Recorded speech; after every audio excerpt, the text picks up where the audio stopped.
Gormenghast. Chapter 25.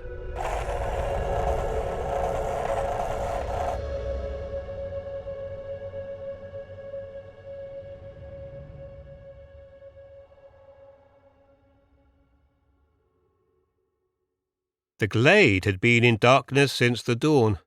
A strand of almost horizontal light had slid at cockcrow through a multitude of trees and inflamed for a moment an obscure corner of the glade where a herd of giant ferns arched their spines, the long fronds falling like the manes of horses. They had shone with a gold, green, angry radiance. They had been exposed. The long ray had withdrawn, as though it had not found what it was looking for. As the sun climbed, the glade appeared to darken rather than to absorb the strengthening light. The air was domed with foliage, layer after voluminous layer hanging in darkened swathes. All day long the darkness sat there, muffling the boles of the trees, a terrible daytime dusk as thick as night. But all the while the uppermost branches of those same trees and the topmost layers of leaf shone in the cloudless sunlight. When evening came and the sun was hanging over the western skyline, the drowned glade began to lighten. The level beam streamed from the west. The glade shuddered, and then, silent and motionless as a picture of itself, it gave up all its secrets. Of the trees that grew from this sunken circle of ground, there was one which claimed immediate attention. Its girth was such that the trees that surrounded it, though tall and powerful, were made to look like saplings. It was the king, yet it alone was dead. And yet its very deadness had given it a life that had no need for the April sap.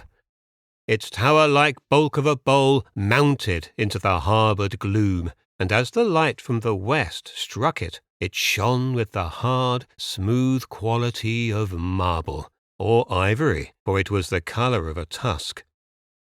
It rose out of a sward, sepia in colour, a treacherous basin. This sick and rotting ground was dappled with gold, where it was struck by the direct rays, the lozenges of light elongating as the sun sank. 60 feet from the ground, the trunk of the dead giant was pocked with cavities. They were like entrances, it seemed, or like the portholes of a ship, their raised rims smooth as silk and hard as bone. And it was here, in these mouths of the great tree, 60 feet above the ground, where the girth of the bole was still as ponderous as its sword-lapped base, it was here that the life of the dead tree was centred. There was no cavern of that high and silky cliff, but had an occupant. Save for the bees, whose pothole dripped with sweetness, and the birds, there were few of the denizens of this dead tree settlement that could get any kind of grip upon the surface of the bowl.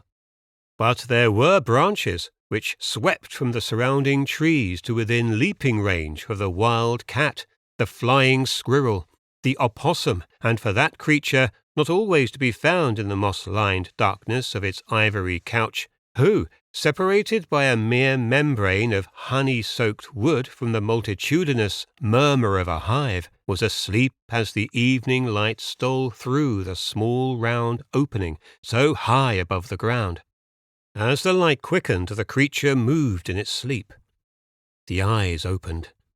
They were as clear and green as sea stones and were set in a face that was coloured and freckled like a robin's egg.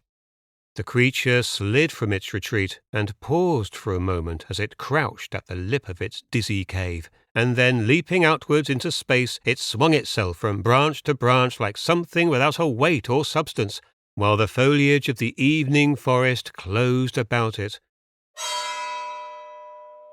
and the far-away sound of a bell rang faintly from the distant castle.